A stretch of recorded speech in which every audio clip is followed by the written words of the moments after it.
Hi, I'm Dr. Jeff Stam, scientist, product developer, running coach, and former world-class middle distance runner. And I'm a big fan of ZEMs because it promotes barefoot training. You know, as a middle distance runner, middle distance running is perfectly suited for the barefoot style. Why?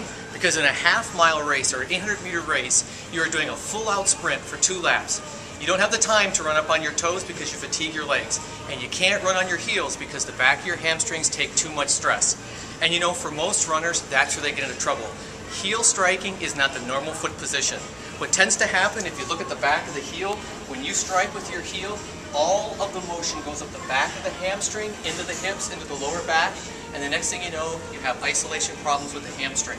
Let me show you the difference between a heel strike, a mid-strike, foot mid-strike, and being on your toes.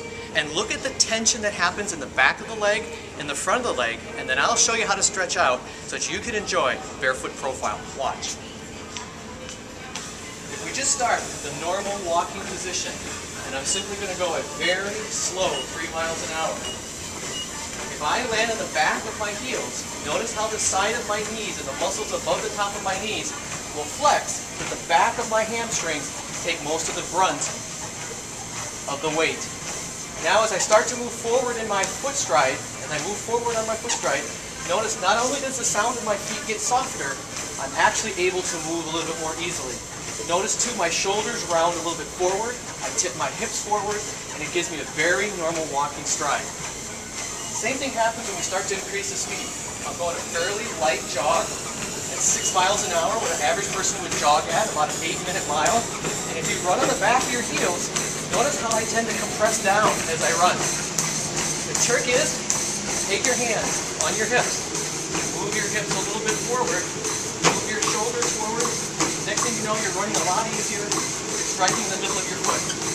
Notice the top of my muscles there, much easier. If I go back on my heels, listen to the sound. Also listen how the muscles of my legs flap a little bit more.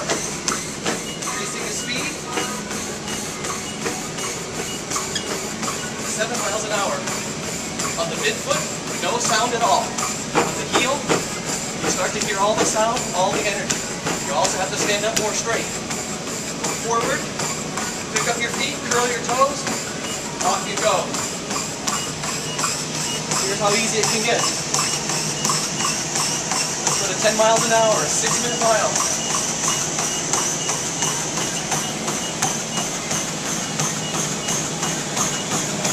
Only way to do that, mid-strike foot.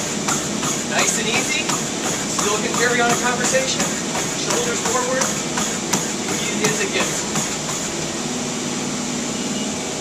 Remember, when you strike with the middle of your foot, bring your foot down to the middle, bring the foot back, curl the foot, then drive through. All of running is the distance between one stride to the next. It's of all what we call in track turnover. Think of your hip as the engine. The midfoot helps you bring the foot through, the knee through, and off you go. Enjoy the barefoot revolution. Have a good time. Keep moving.